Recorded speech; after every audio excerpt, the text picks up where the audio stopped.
Namo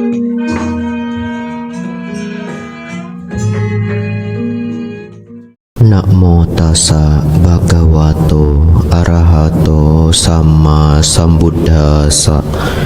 Namo tassa bhagavato arahato sama sambuddhassa. Namo tassa bhagavato arahato sama sambuddhassa. Kalena dhamma sakacca eta manggala muttamanti. Yang saya muliakan Buddha, Dhamma, dan Sangha, para tasilani yang hadir,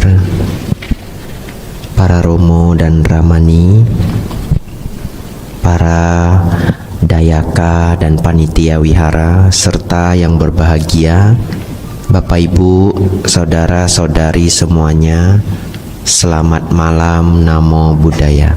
Namo Buddhaya. Bapak Ibu Saudara, hari yang penuh kebahagiaan, hari ini kita berkumpul untuk belajar Dharma Sang Buddha bersama. Ya, silahkan dilihat kertasnya masing-masing ya.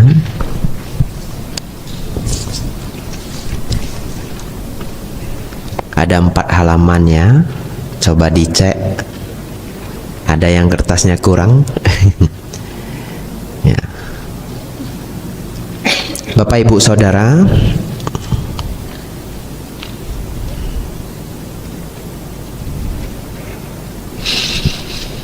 ketika Sang Buddha mendekati waktu Mahaparinibbana, ya, Mahaparinibbana itu artinya meninggal atau wafat, ya.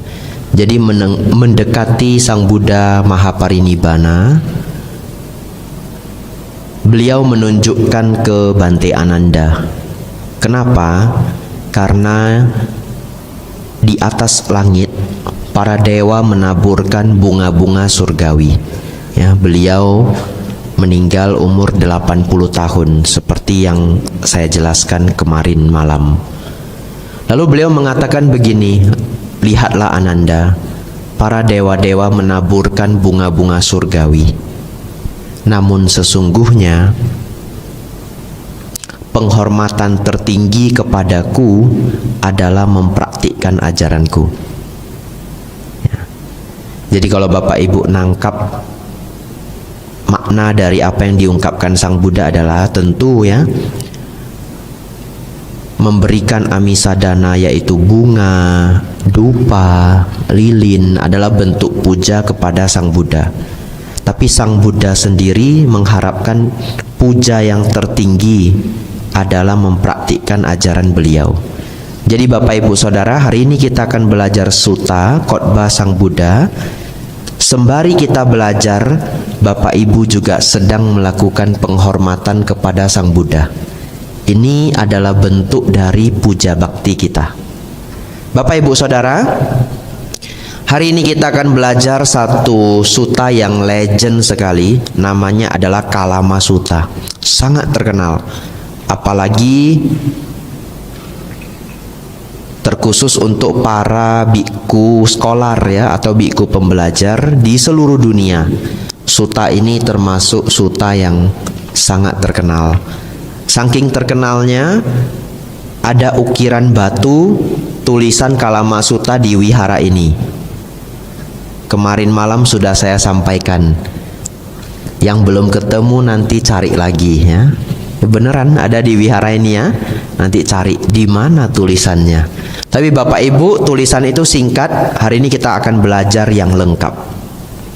Tidak terlalu panjang, hanya 4 halaman ya. Mari Bapak Ibu kita berkonsentrasi. Bapak Ibu melihat kertas yang sudah dicetak, akan saya bacakan. Bapak Ibu tidak perlu mengikuti, cukup berkonsentrasi saja. Pada suatu ketika Sang Bagawa sedang mengembara di antara penduduk Kosala bersama dengan sejumlah besar sangga, para biku. Ketika beliau tiba di sebuah pemukiman para penduduk Kalama bernama Kesaputa. Pada saat itu, para penduduk Kalama di Kesaputa telah mendengar. Dikatakan bahwa Petapa Gotama, putra Sakya yang meninggalkan keduniawian dari sebuah keluarga Sakya, telah tiba di Kesaputa.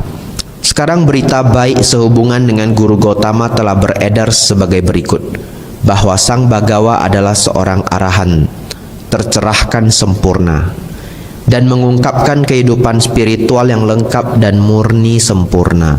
Sekarang adalah baik sekali jika dapat menemui para arahanta demikian. Kita lanjutkan. Kemudian para penduduk Kalama di Kesaputa mendatangi Sang Bagawa. Sang Bagawa ini adalah sinonim dari Sang Buddha, ya. Yang mana Bagawa itu memiliki makna the fortunate one, ya, the fortunate one, yang memiliki keberuntungan, atau sering juga diterjemahkan yang memiliki berkah. Beberapa orang bersujud kepada Sang Bagawa dan duduk di satu sisi. Beberapa hanya berdiam diri dan duduk di satu sisi. Sambil duduk di satu sisi, para penduduk Kalama itu berkata kepada Sang Bagawa. Nah, apa maksud dari yang titik-titik ini? Maksudnya begini, ini tidak tertulis lagi di suta ini karena ada di suta sebelumnya 3.63. Nanti kalau Bapak Ibu penasaran sekali, masukkan di Google 3.63 Anguttara Nikaya, ya. Nanti akan keluar website namanya Suta Sentral. Masalahnya keluarnya bahasa Inggris, tapi bisa disetel, bisa diganti jadi bahasa Indonesia. Tapi menunya agak rumit, ya. Bapak Ibu silahkan berjuangnya. Menunya agak rumit, ya. Bapak Ibu Saudara, tetapi yang diungkapkan di sini, ya, adalah ketika para penduduk Kalama ini datang, ternyata mereka memberi salam kepada Sang Buddha dengan cara yang berbeda-beda. Ada yang setelah datang memberi salam, memberi sujud bahkan baru duduk. Jadi namaskara dulu. Ada yang datang tidak namaskara, sekedar salam.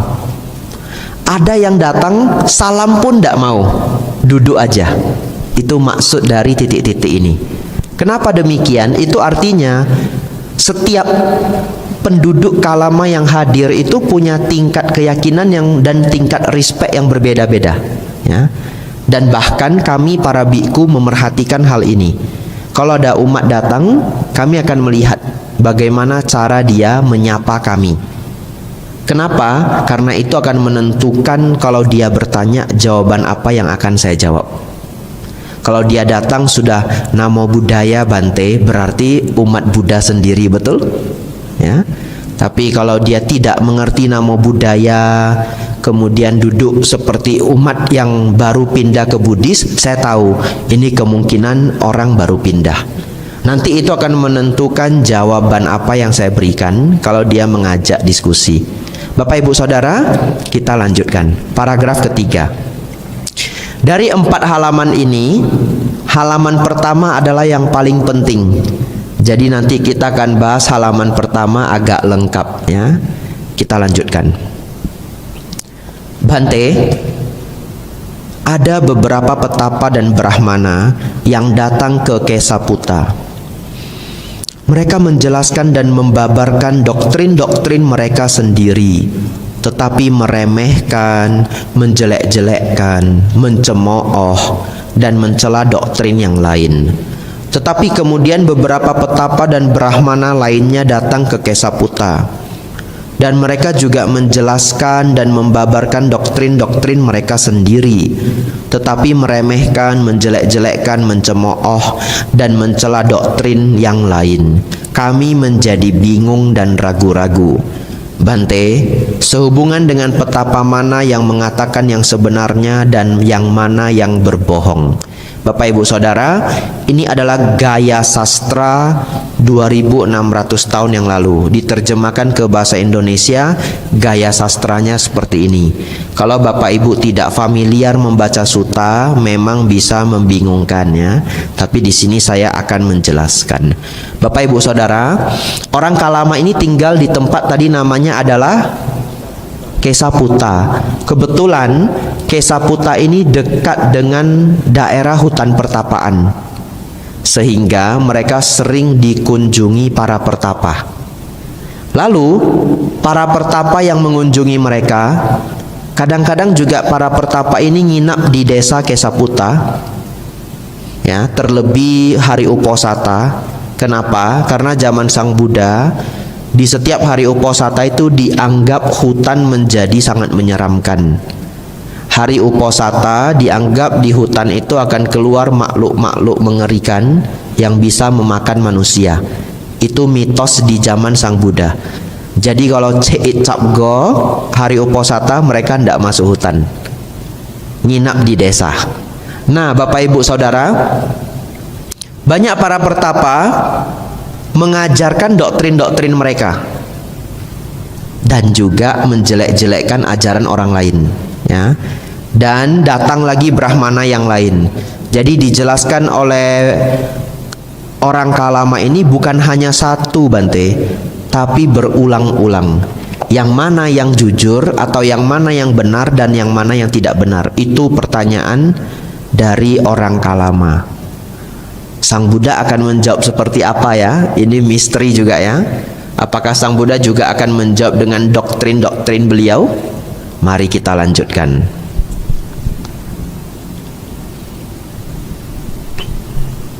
Paragraf keempat. Adalah selayaknya bagi kalian untuk menjadi bingung, oh penduduk Kalama. Adalah selayaknya bagi kalian untuk menjadi ragu-ragu. Saya stop di sini. Ini jawaban yang luar biasa menurut saya. Karena para pertapa yang umumnya mereka temui sebelumnya tidak menjelaskan ini. Tapi para pertapa lainnya malahan menjawab seperti ini. Oh, sebenarnya itu yang betul seperti ini. Yang lain yang pernah kamu dengar itu keliru. Ngerti maksud saya ya? Itu kebiasaan para pertapa lain. Nah, ada satu masalah lagi sebelum saya melanjutkan kalimat berikutnya. Kalau kita melihat orang Kalama ini seperti bingung dan juga, kalau di Medan itu bahasanya jelak. Jelak itu makan kebanyakannya sampai tidak mau makan lagi ya. Jadi begini, orang Kalama itu karena dihujani oleh doktrin-doktrin ya, semuanya mengatakan doktrin saya yang paling benar, doktrin yang lain itu rendah dan jelek ya. Ini membawa bahaya. Kadang-kadang seseorang yang terlalu sering mendapatkan doktrin A, B, C, D, E, F, G berganti-ganti dan semuanya saling membanding-bandingkan, saling menjelek-jelekkan, bisa saja akhirnya dia main pukul rata. Apa maksudnya main pukul rata? Ndak usah ikut semuanya, pusing. Betul ya? Ndak usah ikut satupun. Nah, itu adalah salah satu bahaya dari dihujani oleh doktrin-doktrin. Bapak Ibu Saudara, di sini kita lanjutkan ya, paragraf keempat. Nanti saya jelaskan lagi. Paragraf keempat. Adalah selayaknya bagi kalian untuk menjadi bingung, oh penduduk Kalama. Adalah selayaknya bagi kalian untuk menjadi ragu-ragu. Keragu-raguan telah muncul dalam diri kalian sehubungan dengan suatu persoalan yang membingungkan. Marilah, oh para penduduk Kalama, jangan menuruti tradisi lisan, ajaran turun-temurun, kabar angin, kumpulan teks, logika, penalaran, pertimbangan, dan penerimaan pandangan setelah merenungkan. Pembabar yang tampaknya cukup kompeten atau karena kalian berpikir betapa itu adalah guru kami. Tetapi ketika penduduk Kalama kalian mengetahui untuk diri kalian sendiri, hal-hal ini adalah tidak bermanfaat, hal-hal ini adalah tercela, hal-hal ini dicela oleh para bijaksana, hal-hal ini jika diterima dan dijalankan akan mengarah menuju bahaya dan penderitaan, maka kalian harus meninggalkannya. Ada yang bingung? Ya, ada yang paham, ada yang ragu, begitu ya Bapak Ibu Saudara. Baik, saya menjelaskan. Jadi Sang Buddha mengiyakan mereka dan juga memberi petunjuk bahwa keraguan-raguan yang Anda miliki itu wajar terjadi. Kenapa Bapak Ibu? Kenapa keraguan-raguan itu wajar saja, malahan baik? Karena Bapak Ibu, keraguan itu adalah tahap awal investigasi, ya, betul ya? Karena kita ragu, maka kita investigasi. Jadi uniknya dalam ajaran Buddha Bapak Ibu, kalau Bapak Ibu ragu dengan ajaran Sang Buddha bagian yang mana saja, selalu boleh ditanyakan. Tidak pernah ada tabu. Tidak boleh nanya begitu, tidak sopan, tidak pernah. Dalam Buddhis silakan tanya apapun yang Bapak Ibu penasaran, ya. Dan biasanya para biku atau para guru pun tidak akan menjawab dengan memang sudah begitu. Diyakini saja. Dalam Buddhis jarang begitu. Selalu akan ada alasan-alasannya. Bapak Ibu Saudara, lalu Sang Buddha memberikan 9 hal yang tidak boleh kita langsung percaya, ya. Saya ulangi, bukan tidak boleh dipercaya, tapi tidak boleh langsung percaya. Ada 9 hal. Apa 9 itu? Tradisi lisan, ajaran turun-temurun, kabar angin, kumpulan teks, logika, penalaran, pertimbangan, dan penerimaan pandangan setelah merenungkan. Pembabar yang tampaknya cukup kompeten, atau karena kalian berpikir betapa itu adalah guru kami. Ya, Bapak Ibu Saudara, tapi kalau kita pelajari kalimat yang baru saja kita bacakan ini, ya kita sendiri juga belajar dari salah satu dari 9 ini, betul ya? Coba renungkan, kita belajar Dhamma dari siapa? Dari para guru, dari buku-buku, dari kitab suci, sutta, dari teks. Jadi maksud dari paragraf ini adalah bukan tidak boleh percaya 9 ini, tapi tidak boleh langsung percaya. Setelah didengar pun nalar masih harus jalan, ya. Lalu saya jelaskan sedikit. Untuk 4 yang pertama, tradisi lisan. Tradisi lisan itu di zaman Sang Buddha sama dengan kitab suci karena waktu itu belum ditulis, ya. Yang kedua, ajaran turun-temurun. Yang ketiga, kabar angin. Yang keempat, kumpulan teks. Bapak Ibu baca, ada kata kumpulan teks. Karena menurut Bante Payutto, saya belum cari sumbernya, tapi menurut Bante Payutto, seorang guru Dharma sangat terkenal di Thailand, sesungguhnya zaman Sang Buddha sudah ada pencatatan, sudah ada aksara. Hanya para biku tidak mau mengandalkan hal itu karena dianggap tidak akurat. Mereka masih menggunakan penghafalan, belum mempercayai pencatatan 100%. Dan ada benarnya setelah dipikir-pikir. Kalau penghafalan karena sering diulang sangat sulit untuk diubah. Tapi kalau pencatatan bisa saja loh diselip-selipi orang, kitab itu jadi berubah, kita tidak tahu. Betul ya? Ya, tetapi kalau dihafalkan sangat sulit untuk diubah-ubah. Tapi dari informasi ini kita tahu bahwa sudah ada yang namanya kumpulan teks. 4 ini, tradisi lisan, ajaran turun-temurun, kabar angin, kumpulan teks. Ini disebut keyakinan otoritas ya. Apa maksud dari istilah keyakinan otoritas? Karena kuat sekali 4 sumber ini, biasanya orang cenderung akan percaya saja. Ya, apalagi sudah dikatakan kitab suci. Kumpulan teks itu istilah lainnya adalah kitab suci. Ya, ini disebut keyakinan otoritas. Selanjutnya adalah logika, penalaran, pertimbangan, dan penerimaan pandangan setelah merenungkan. Pembabar yang tampaknya cukup kompeten atau karena kalian berpikir petapa itu adalah guru kami. Bapak Ibu Saudara, ada beberapa informasi sebelum saya lanjut ke informasi ke paragraf selanjutnya. Kalau kita baca sutta ini, Sang Buddha menjelaskan penjelasan ini dengan cukup mendalam. Kenapa demikian? Itu karena orang Kalama terkenal sangat pintar. Ya. Jadi orang Kalama ini terkenal sangat pintar, seperti yang tadi saya katakan. Biasanya seorang guru menjelaskan sesuai dengan kemampuan pendengar. Tapi orang Kalama cerdas-cerdas, beliau beri penjelasan yang juga sangat mendalam. Yang kedua,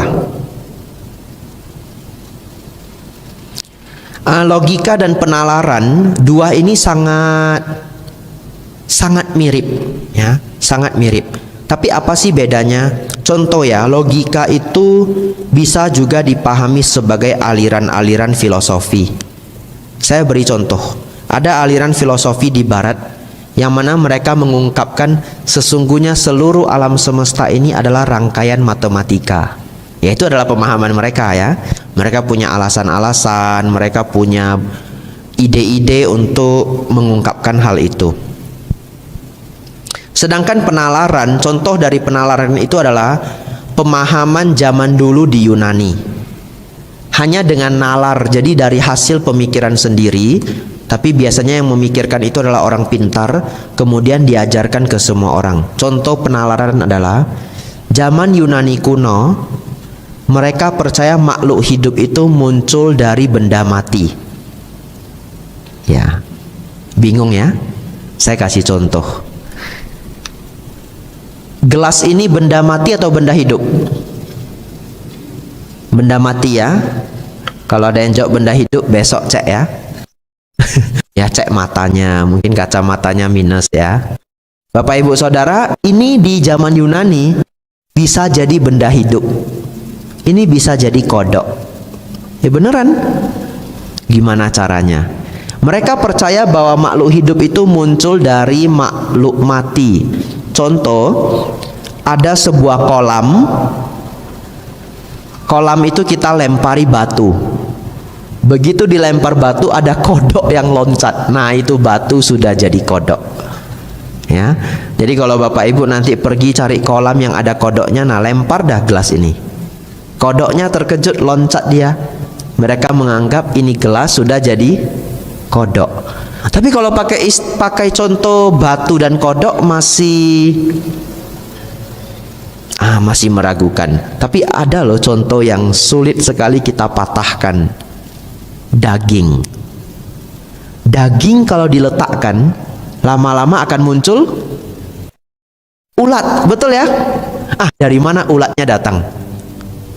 Daging benda mati, benda hidup? Mati. Tapi diletakin 3 hari, 5 hari muncul ulat. Mereka menalar. Oh, benda mati bisa berubah jadi benda hidup. Padahal sebenarnya kenapa? Karena sudah ditelori dulu sebelumnya ya. Mungkin ada telur lalat hinggap, dia menelor di sana, atau telurnya dibawa angin. Tapi kalau Bapak Ibu bisa tutup rapat-rapat, tidak ada telur ulat yang bisa masuk, yang nggak ada ulat ya. Tutup rapat-rapat, jadinya apa Bapak Ibu? Ikan sarden ya kan, ditutup rapat-rapat. Nah, setahun tidak busuk. Coba Bapak Ibu buka, nggak usah dimasak, buka aja. Besok sudah basi ya. Ya, berarti belum ada yang coba ini ya. dan mungkin seminggu sudah berulat, ya. Tapi kalau tidak dibuka kalengnya, ya tidak berulat. Itu contoh penalaran. Dan itu juga menjadi bukti bahwa kadang penalaran itu bisa keliru, karena ternyata apa yang diyakini orang Yunani dulu sekarang sudah tidak lagi benar, ya. Kalau yang lainnya semua bisa dipahami, pertimbangan, penerimaan pandangan setelah merenungkan, pembabar yang tampaknya cukup kompeten, atau karena kalian berpikir betapa itu adalah guru kami. Bapak Ibu Saudara, satu lagi, pembabar yang tampaknya cukup kompeten ini juga bisa bahaya kalau kita mendapatkan guru yang keliru, ya. Di Jepang beberapa puluh tahun yang lalu ada aliran sesat namanya Om Shinrikyo. Nanti silakan cek di internet, ya, Om Shinrikyo, ya. Dan ajaran ini sempat menjadi besar sekali. Kalau saya tidak salah pengikutnya sampai 40.000 orang. 40.000 orang itu banyak, Bapak Ibu. Ini begitu ramai saja nggak sampai 200 orang mungkin, ya. Jadi bayangkan 40.000 orang. Kita buat asada puja di ITC setahun sekali di Borobudur. Dulu sebelum pandemi, ya, manusianya seramai itu katanya 18.000 orang, belum 40.000, ya. Coba bayangkan, 40.000 itu banyak. Tapi akhirnya ajaran ini semakin hari semakin sesat, semakin hari semakin sesat, karena pemimpinnya ingin jadi presiden tapi gagal, ya. Akhirnya dia membuat kekacauan di Jepang. Salah satunya adalah melepaskan gas racun di kereta api, dan yang mati cukup banyak. Itu salah satu contoh kalau kita bertemu guru yang salah sangatlah berbahaya. Walaupun bisa saja dia kompeten, begitu, ya. Kita lanjutkan. Paragraf kelima. Nah, ini luar biasanya Sang Buddha. Sang Buddha memberi petunjuk kepada para penduduk Kalama apa yang harus mereka lakukan. Yang pertama, lihat paragraf kelima itu ada angka 1 di sampingnya, betul? Ya, itu yang pertama. Bagaimana menurut kalian para penduduk Balikpapan,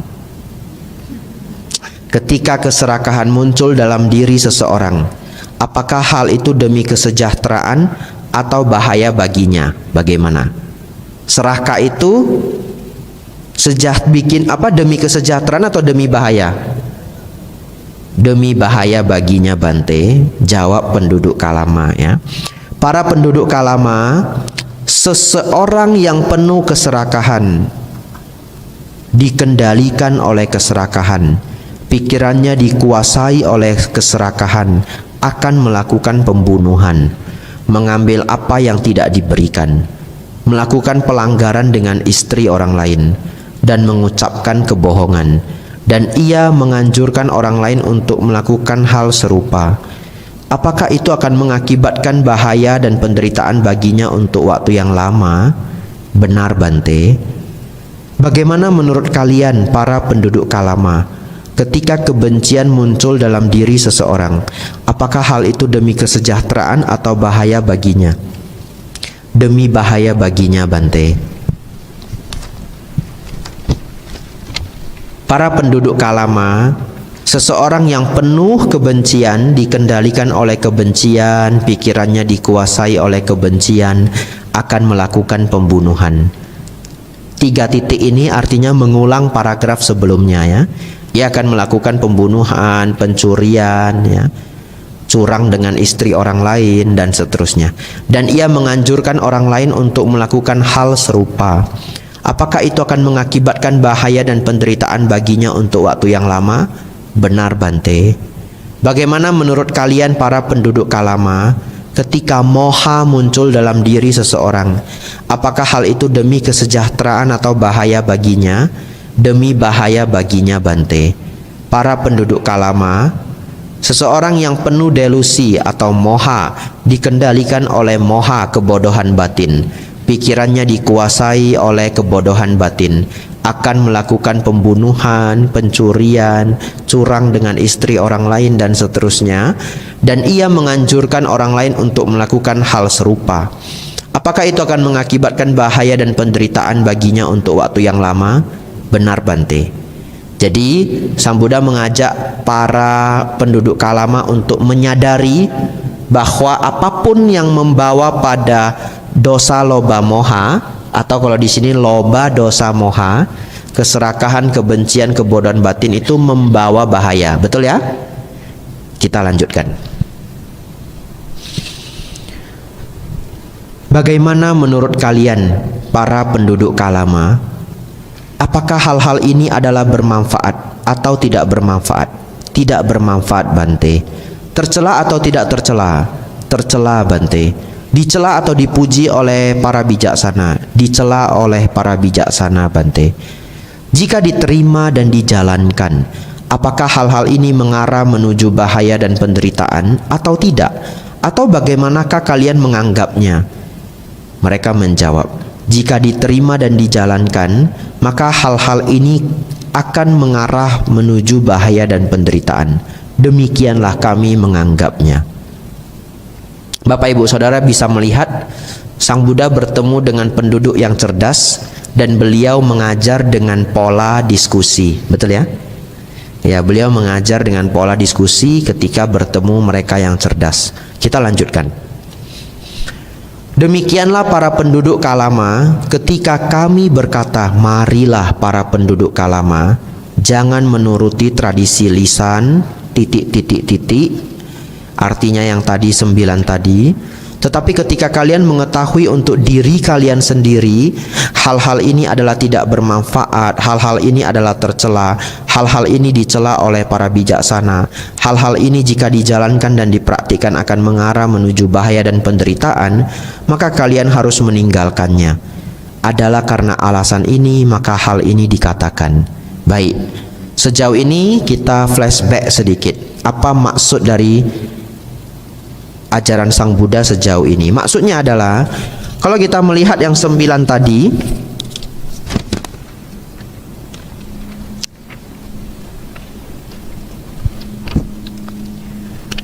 tradisi lisan.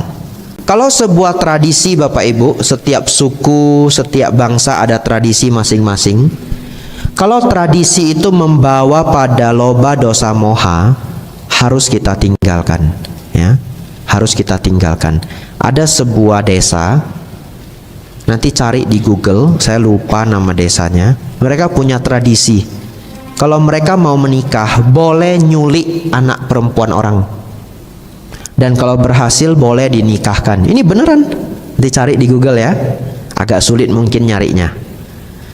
Jadi akhirnya ada wanita yang dia sudah punya pria yang dia sukai sebenarnya, tapi dia sial, malam-malam dia diculik. Dan setelah dia diculik, ya nanti dia akan menikah dengan penculiknya itu. Dan itu sah di sana. Mengerikan. Tapi pertanyaan saya, tradisi itu membawa keserakahan, kebencian enggak?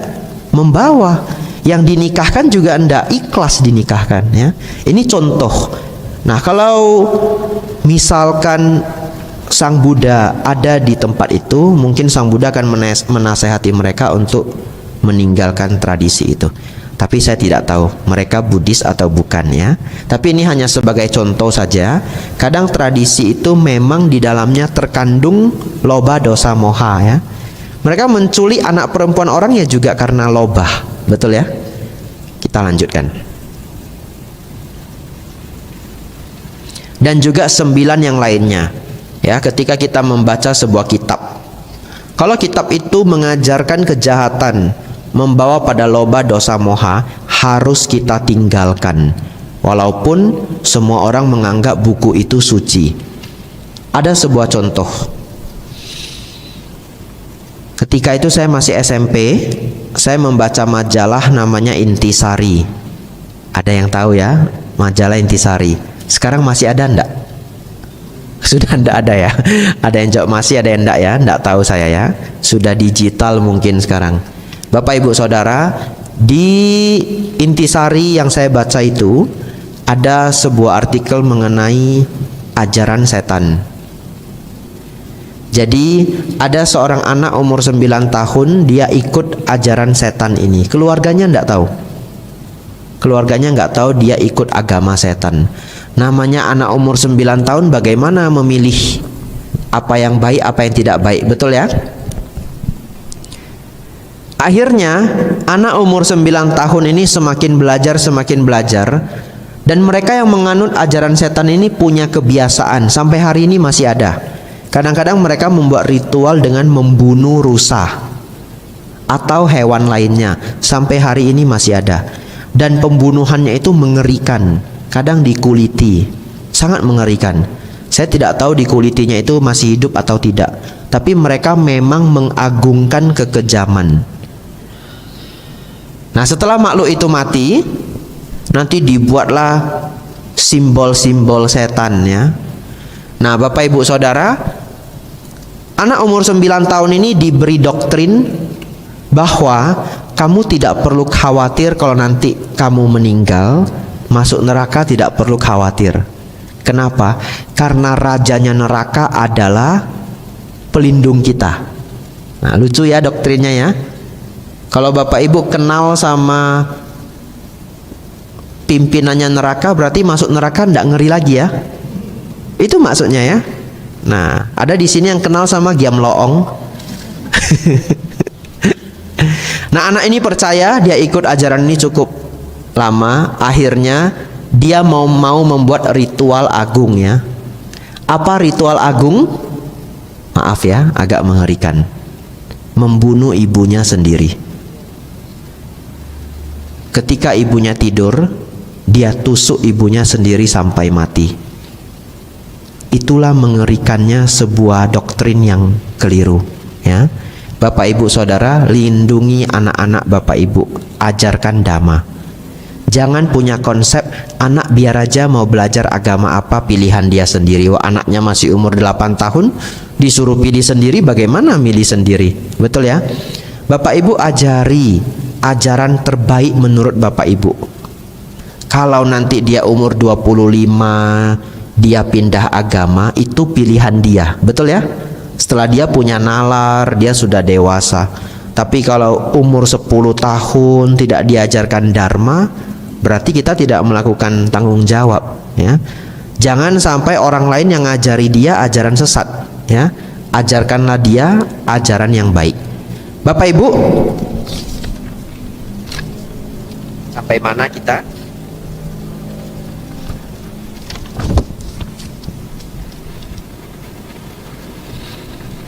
Halaman 3.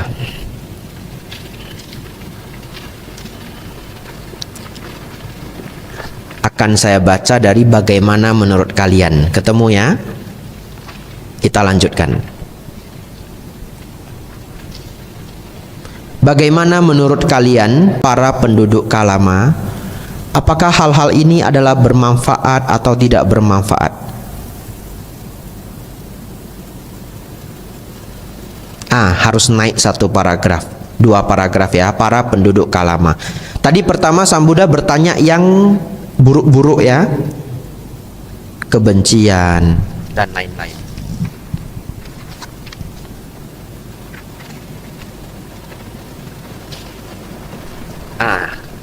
Halaman 2 masih ya.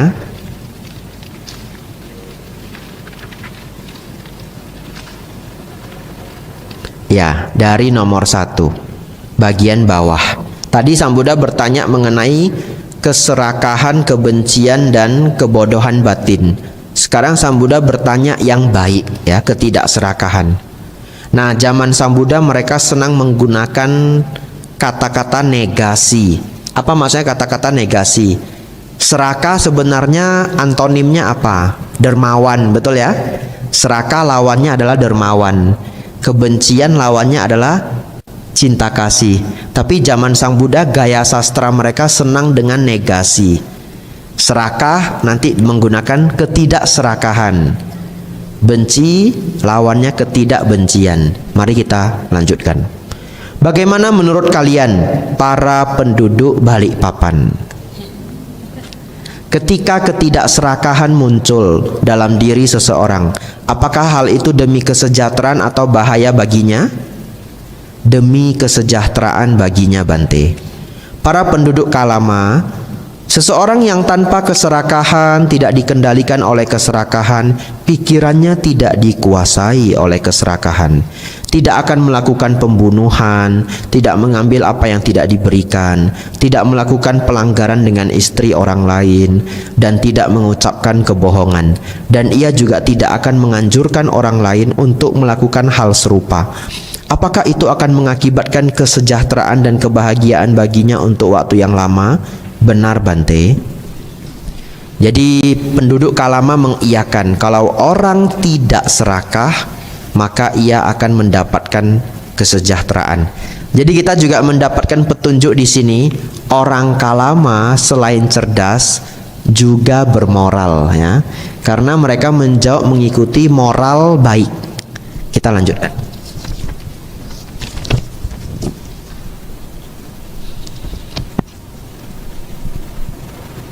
Bagaimana menurut kalian, para penduduk Kalama, ketika ketidakbencian muncul dalam diri seseorang, apakah hal itu demi kesejahteraan atau bahaya baginya? Demi kesejahteraan baginya, Bante. Para penduduk Kalama, seseorang yang tanpa kebencian, tidak dikendalikan oleh kebencian, pikirannya tidak dikuasai oleh kebencian, tidak akan melakukan pembunuhan, dan seterusnya. Dan ia juga tidak akan menganjurkan orang lain melakukan hal serupa. Apakah itu akan mengakibatkan kesejahteraan dan kebahagiaan baginya untuk waktu yang lama? Benar, Bante. Bagaimana menurut kalian, para penduduk Kalama, ketika ketidakdelusian muncul dalam diri seseorang, apakah hal itu demi kesejahteraan atau bahaya baginya? Demi kesejahteraan baginya, Bante. Para penduduk Kalama, seseorang yang tidak terdelusi, ya, atau sederhananya tidak berpandangan salah, ya. Contoh pandangan salah apa? Anak kecil yang ikut aliran setan tadi, ya, berpandangan salah. Kasihan, ya, dia jadi kehilangan ibu seumur hidupnya, melakukan garuka kama, ya, aku salah garuka kama, membunuh ibu sendiri. Padahal dia tidak paham, tapi tidak paham pun karma tetap berjalan, ya. Bapak Ibu mau percaya listrik itu bisa nyetrum ataupun tidak, Bapak Ibu colokkan tangan di lubang listrik itu tetap akan tersetrum, ya. Nggak ada istilah kan saya tidak percaya, tidak percaya listrik itu nyetrum, ya tetap mati juga, ya. Percaya tidak percaya listrik itu tetaplah nyetrum. Bapak Ibu percaya tidak percaya hukum karma tetap berjalan, ya. Hukum karma tetap berjalan. Dan ia juga tidak akan menganjurkan orang lain untuk melakukan hal serupa. Apakah itu akan mengakibatkan kesejahteraan dan kebahagiaan baginya untuk waktu yang lama? Benar, Bante. Bagaimana menurut kalian, para penduduk Kalama? Apakah hal-hal ini adalah bermanfaat atau tidak bermanfaat? Bermanfaat, Bante. Tercela atau tidak tercela? Tidak tercela, Bante. Dicela atau dipuji oleh para bijaksana? Dipuji oleh para bijaksana, Bante. Jika diterima dan dijalankan, apakah hal-hal ini mengarah menuju kesejahteraan dan kebahagiaan atau tidak? Atau bagaimanakah kalian menganggapnya? Jika diterima dan dijalankan, maka hal-hal ini akan mengarah menuju kesejahteraan dan kebahagiaan. Demikianlah kami menganggapnya. Demikianlah para penduduk Kalama, ketika kami berkata, marilah para penduduk Kalama, jangan menuruti tradisi lisan dan seterusnya. Tetapi ketika kalian mengetahui untuk diri kalian sendiri, hal-hal ini adalah bermanfaat, hal-hal ini adalah tidak tercela, hal-hal ini dipuji oleh para bijaksana, hal-hal ini jika dijalankan dan dipraktikkan akan mengarah menuju kesejahteraan dan kebahagiaan, maka kalian harus hidup sesuai dengannya. Adalah karena alasan ini maka hal ini dikatakan. Saya stop dulu sampai di sini. Bapak Ibu Saudara, jadi kita belajar dari Sang Buddha hari ini, apa yang menjadi filter kita sebuah ajaran itu baik atau tidak baik. Filternya adalah dosa loba moha, ya. Mau apapun sumbernya, mau siapapun yang menceritakannya, kalau sudah mengarah pada dosa loba moha, tinggalkan. Saya beri contoh satu lagi. Sekitaran setahun lebih yang lalu, ada sebuah masalah di Thailand. Waktu itu sepertinya saya masih di Thai, jadi berarti sudah hampir 2 tahun ya. Ada seorang biku yang melakukan ritual bunuh diri ya, mungkin beberapa ada yang membaca. Dan biku ini sudah merencanakannya untuk waktu yang lama. Jadi dia sudah membuat itu ya, kalau tidak salah namanya guillotine ya, yang untuk hukum pancung seperti di film-film Eropa yang pisaunya jatuh begini. Dia buat sendiri, dia desain sendiri, dan ketika waktunya dia gunakan sendiri dan dia mati. Dan ini masuk berita internasional bahkan.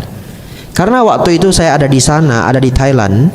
Jadi saya nanya teman saya, sebenarnya apa yang terjadi? Karena saya sendiri jarang nonton berita Thai.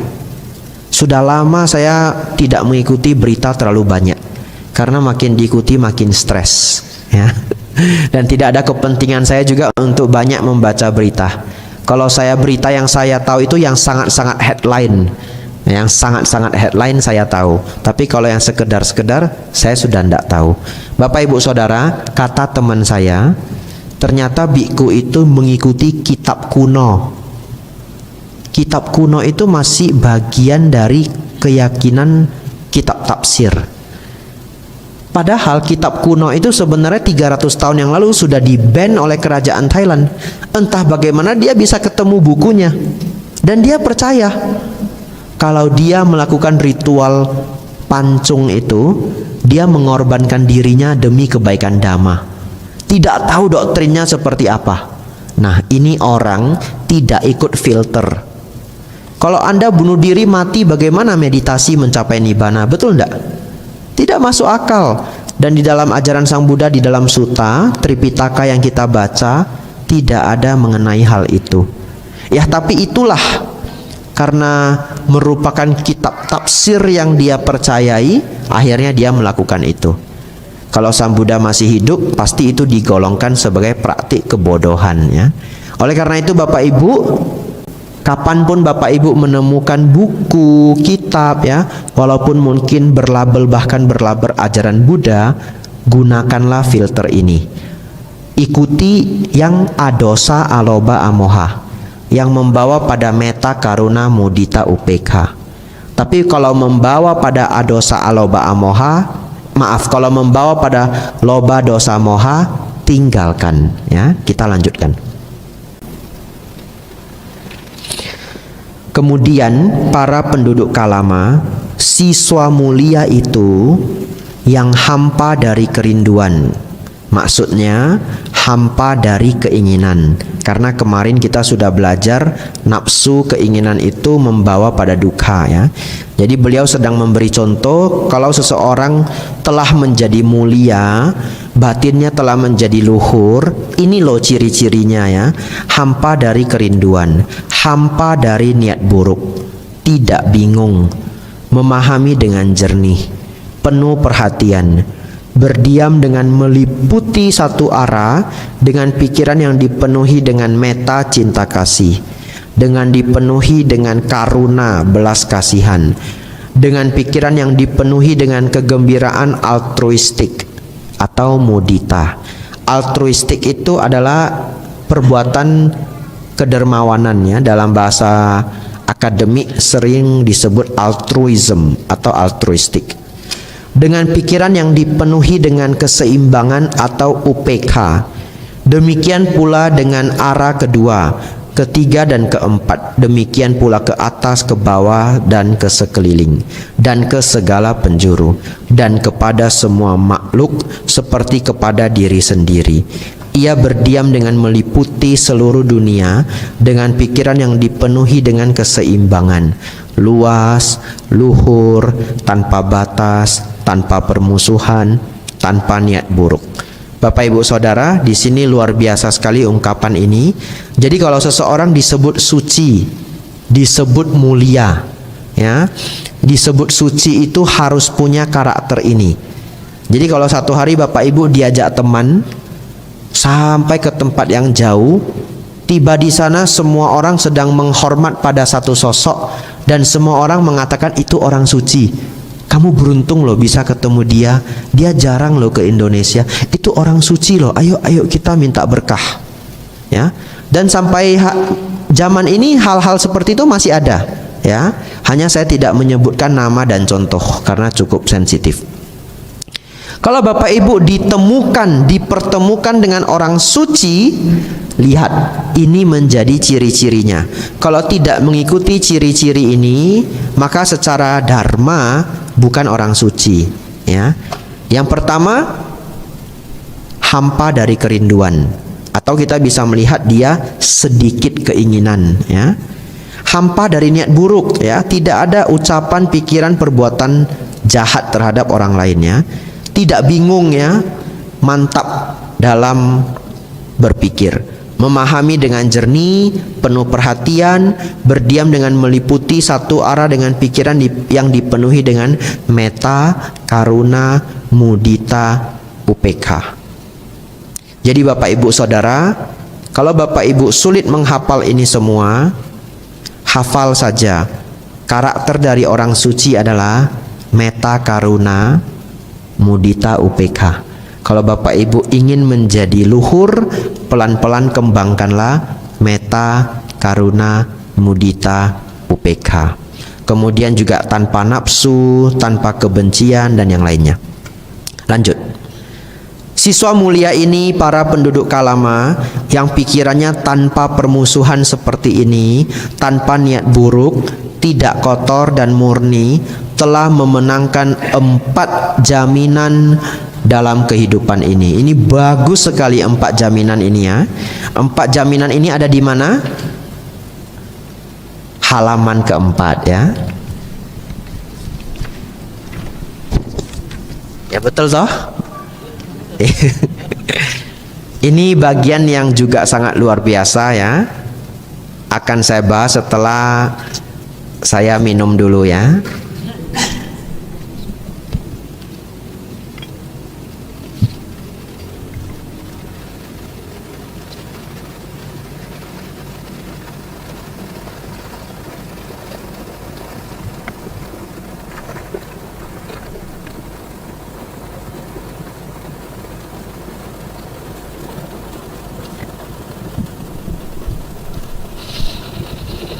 Bapak Ibu Saudara, bagian terakhir ini sangat indah, benar-benar logika yang luar biasa, benar-benar ajaran yang luar biasa. Tadi Bapak Ibu ingat ketika para penduduk Kalama mendatangi Sang Buddha, kan tata cara mereka berbeda-beda. Ingat, ya, ada yang sapa beliau lalu namaskara, ada yang sekedar sapa tidak namaskara, ada yang bahkan tidak mau nyapa, ada yang datang duduk saja. Tapi yang halaman terakhir ini akan memuaskan semua bentuk atau semua karakter. Bahkan yang datang terakhir, yang tadi katanya nggak mau nyapa, nggak mau namaskara, duduk aja. Berarti orang itu punya 2 karakter kemungkinan. Kalau tidak skeptis, dia introvert, ya. Tahu introvert? Introvert itu orang yang tidak suka keramaian. Ya, dia duduk paling belakang, ya, tidak suka keramaian. Tapi lebih terlihat bahwa dia itu skeptis. Skeptis artinya apa? Tidak gampang percayaan. Ya, orang skeptis, orang yang tidak gampang percayaan. Sang Buddha memberi penjelasan ini memuaskan semua pihak, bahkan mereka yang skeptis. Mari kita baca pelan-pelan. Jaminan pertama yang ia menangkan adalah sebagai berikut. Jika ada dunia lain dan jika ada buah dan akibat dari perbuatan baik dan buruk, maka adalah mungkin bahwa dengan hancurnya jasmani setelah kematian, aku akan muncul di alam tujuan yang baik di alam surga. Jaminan kedua yang ia menangkan adalah sebagai berikut. Jika tidak ada dunia lain dan jika tidak ada buah dan akibat dari perbuatan baik dan buruk, tetap saja di sini dalam kehidupan ini, aku hidup dalam kebahagiaan, tanpa permusuhan, tanpa niat buruk, bebas dari kesulitan. Baik, saya akan jelaskan. Ini indah sekali. Bapak Ibu Saudara, kan tadi ada sekelompok orang skeptis, betul ya? Kalau saya tanya Bapak Ibu, setelah kita mati, kita terlahir kembali lagi enggak? Iya, karena kita memiliki saddah, betul ya? Kita yakin ada yang namanya punarbawa, kelahiran kembali. Kita yakin ada yang namanya 31 alam kehidupan. Tapi kalau ada orang yang nggak yakin, boleh enggak?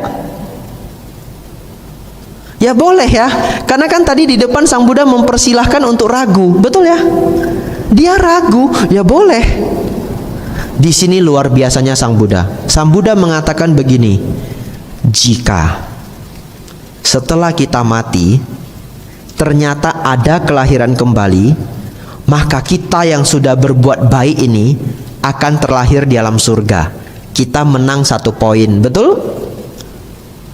Tapi kalaupun ternyata setelah kita mati tidak ada kelahiran kembali, setelah mati di end, gak ada lagi, tutup usia, beneran tutup usia, itu pun kita tetap untung, karena selama hidup kita bahagia. Kenapa? Karena tadi dijelaskan, kalau kita hidup dengan tanpa permusuhan, tanpa keserakahan, tanpa kebodohan batin, hidup kita lancar dan aman jaya, betul? Tidak banyak musuh, tidak masuk penjara, tidak dicurigai orang, tidak dituduh, apapun yang dilakukan lancar, punya nama baik, dihargai, dihormati, punya teman baik, dan seterusnya. Bapak Ibu Saudara, kalaupun tidak ada kelahiran kembali, kita tetap untung, betul? Jadi sederhananya, satu paragraf ini sederhananya begini. Bagi mereka yang baik, mengembangkan adosa alobama amoha, kalau ternyata tidak ada kelahiran kembali, dia untung 1 poin. Kalau ternyata ada kelahiran kembali, dia untung 2 poin. Kita lanjutkan. Jaminan ketiga yang ia menangkan adalah sebagai berikut. Seandainya kejahatan menimpa si pelaku kejahatan, maka karena aku tidak bermaksud jahat terhadap siapapun, bagaimana mungkin penderitaan menimpaku? Aku tidak melakukan perbuatan jahat. Jaminan keempat yang ia menangkan adalah sebagai berikut. Seandainya kejahatan tidak menimpa si pelaku kejahatan, maka di sini aku akan melihat diriku dimurnikan dalam kedua hal. Ini sama dengan, sangat mirip dengan penjelasan yang di atas tadi. Hanya bedanya adalah, jikalau kelahiran kembali itu sebenarnya tidak ada, kita pun bebas dari akibat kejahatan, betul ya? Tapi kalau ternyata akibat kejahatan itu benar-benar ada dan kelahiran kembali itu ada, maka kita terbebas dari alam neraka. Jadi Sang Buddha mengatakan kita menang 4 poin. Ini disebut jaminan, apa istilahnya? 4 jaminan ya. Betul ya, memenangkan 4 jaminan. Beberapa kali Sang Buddha menggunakan istilah ini untuk memberi penjelasan kepada orang yang skeptis. Saya pribadi pernah ketemu orang yang skeptis, dan dia kenal baik dengan saya sebelum saya menjadi biku. Dan dia tanya saya begini, apa manfaatmu jadi biku? Kalau ternyata agamanya nggak benar gimana? Ya, dia nanya saya seperti itu. Bapak Ibu, saya menjawab apa? Sejauh ini saya menjadi biku bahagia. Jadi benar nggak benar saya nggak rugi. Saya jawab begitu ya. Nah, ini jawaban untuk dia. Jadi kalau bertemu orang skeptis, kita menggunakan logika orang skeptis.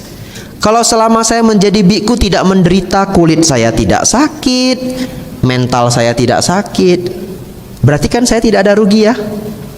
Tapi kalau ternyata kelahiran kembali itu ada, saya menang jackpot Bapak Ibu. Betul ya? karena saya sudah menjaga sila dengan sedemikian baik dan selalu mengajarkan orang lain, ayo mari rajin berbuat baik. Bapak Ibu Saudara, ini analogi atau penjelasan Sang Buddha yang sangat saya sukai. Nanti kalau Bapak Ibu senang dengan bagian ini, pulang dibaca-baca lagi ya. Kita lanjutkan. Sudah mau habis ini ya.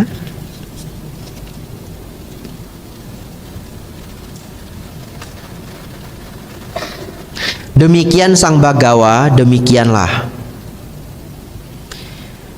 yang sempurna, siswa mulia ini, yang pikirannya tanpa permusuhan seperti ini, tanpa niat buruk, tidak kotor dan murni, telah memenangkan 4 jaminan dalam kehidupan ini. Ini ungkapan orang Kalama ya. Jaminan pertama yang ia menangkan seperti di atas. Hingga jaminan keempat yang ia menangkan adalah sebagai berikut. Seandainya kejahatan tidak menimpa si pelaku kejahatan, maka di sini aku akan melihat diriku dimurnikan dalam kedua hal. Siswa mulia ini Bante, yang pikirannya tanpa permusuhan seperti ini, tanpa niat buruk, tidak kotor dan murni, telah memenangkan 4 jaminan ini dalam kehidupan ini. Bagus sekali Bante, sadu Bante, sadu Bante. Kami berlindung kepada Sang Bagawa, kepada Dhamma dan kepada Sangga. Budang Saranang Gacchami, Dhammang Saranang Gacchami, Sanggang Saranang Gacchami. Sudilah Sang Bagawa menganggap kami sebagai umat-umat awam yang telah menerima perlindungan sejak hari ini hingga akhir hidup kami. Bapak Ibu Saudara, semua umat Kalama jadi murid Sang Buddha. Ini ungkapannya. Tidak setiap suta ditutupi dengan ungkapan ini. Jadi Bapak Ibu jangan berpikir setiap orang ketemu Sang Buddha lalu menjadi murid Sang Buddha. Enggak. Ada yang enggak ngefek. Setelah Sang Buddha menjelaskan panjang begini, dia menjawab begini. Ya baik Sang Buddha, baik, saya masih banyak pekerjaan, sudilah saya meninggalkan tempat. Ada yang seperti itu. Ya, jadi tidak semua menerima Sang Buddha sebagai guru. Bapak Ibu saudara-saudari, Bapak Ibu bisa melihat bahkan dari semua sebegitu panjang sutta ini, penjelasan Sang Buddha kepada orang Kalama begitu kagum pada ungkapan yang terakhir ya, 4 kemenangan. Sampai-sampai mereka mengulang ini, lalu mereka mengucapkan sadu Bante, sadu Bante, sadu Bante, Budang Saranang Gacchami, Dhammang Saranang Gacchami, Sanggang Saranang Gacchami. Jadi Bapak Ibu sekarang sudah tahu kenapa Wisudi mengucapkan Buddha, Dhammang, Sanggang Saranang Gacchami. Niru orang ini ya, niru orang-orang zaman Sang Buddha. Tidak hanya orang Kalama, orang-orang lain kalau kagum ingin jadi murid Sang Buddha, dia ungkapkan ini. Bapak Ibu Saudara, sudah kita habiskan Kalama Sutta pas 1 jam. Tadi mulainya 7.50, habisnya 8.50. Selamat Bapak Ibu, Anda telah memenangkan 4 jaminan ya. Ya, sadu, sadu, sadu.